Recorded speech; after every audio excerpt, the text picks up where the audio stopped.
Ibi, mag-live tayo. Sandali lang, mag-live tayo. Sabi ko, bakit? Siya, we need to answer yung kay Gov Pambari 4. We're not here to O, create sige. trouble. Sabi ko kay Kong Mike, bakit? Meron ba? Siya nag-post siya. Ngayon ko lang nakita na yung very long post niya na meron pala doong isang call to action si Pambari 4 calling the Cebuanos not to participate in any caravans or any protest action, ganyan-ganyan.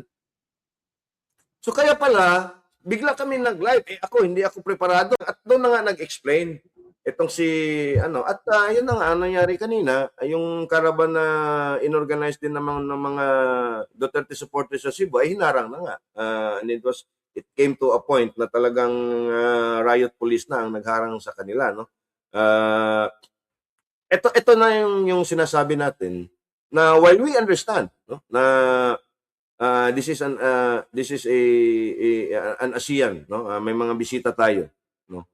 Does it really mean na hindi pwedeng magprotesta at magsalita ang mga Cebuano or ang mga Pilipino at para makita on the ground ang real issues at may mga dissent at may mga gusto tayong ipalabas at ipahiwatig, 'di ba? So it means ba na itong si Pambari 4 who profusely calls herself as a DDS, kuno, pero cool at chill lang siya, no? Is now complicit in trying to pagtakpan ang totoong nangyayari sa ating bansa. That remains to be seen. The same person who tags herself as a people's governor. Yes. Tapos yung legitimate dissent ng mga people na Cebuanos ay ayaw niya.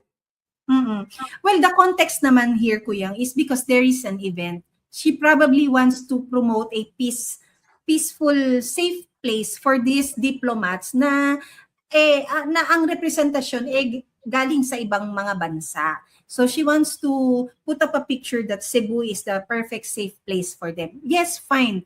But is it only during this occasion? Because if I were in Palm's Place or the mayor, kasi jurisdiction na ng city, no, ang venue, you can protest, pero hanggang dito lang kayo, i-guide kayo ng mga pulis natin. Makikita pa rin kayo ng mga dignitaries, you'll have a place here, at just, you can even bring your placards, blah, blah, blah, and everything. I would do that. No? Rodrigo Duterte did it.